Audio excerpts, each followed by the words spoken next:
Ce qu'il faut préciser, parce que c'est pas forcément clair pour tout le monde, c'est que dans ce que tu appelles la liberté académique, c'est en fait chaque université détermine son programme, ses enseignants, ses contenus.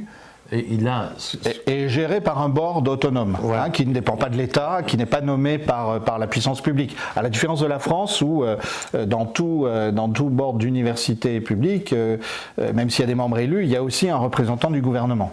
Mais pédagogiquement, en principe, les universités sont autonomes et personne ne leur dit ce qu'elles doivent enseigner.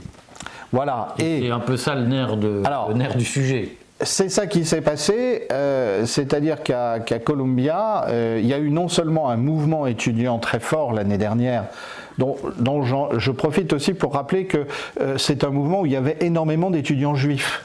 Et même certains étaient des fers de lance dans toutes les universités américaines.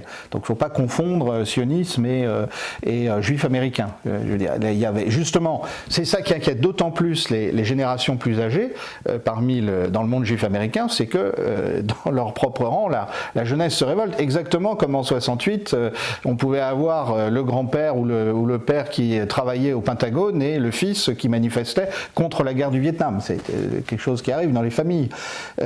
Et donc, on a eu ces mouvements très forts, c'était à la fin de l'ère Biden, avec vraiment des manifestations qui ont duré des jours, des semaines, et je précise des manifestations non violentes. Alors, on a déjà à l'époque envoyé la police pour les réprimer. La police, elle, a été très violente, beaucoup plus qu'au moment de la guerre du Vietnam.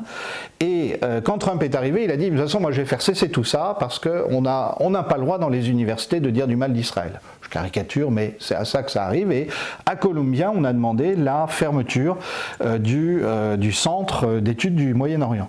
Ce que j'ai découvert en faisant ma petite enquête, c'est que Harvard a cru, alors ça c'est important de comprendre, Harvard a cru détourner la colère de Trump sur les fonds publics en remplaçant les responsables du programme Moyen-Orient de l'université. Et ça n'a rien changé. Ce qui était en soi pas très glorieux. Non, c'était pas glorieux du tout. Ils ont aussi suspendu le programme de la Divinity School. Alors la Divinity School, c'est l'école de théologie d'Harvard, et il y avait un programme dédié à la contribution des religions à la paix. Alors, on parlait entre autres de la Palestine et du Proche-Orient. Et ils ont suspendu ce programme.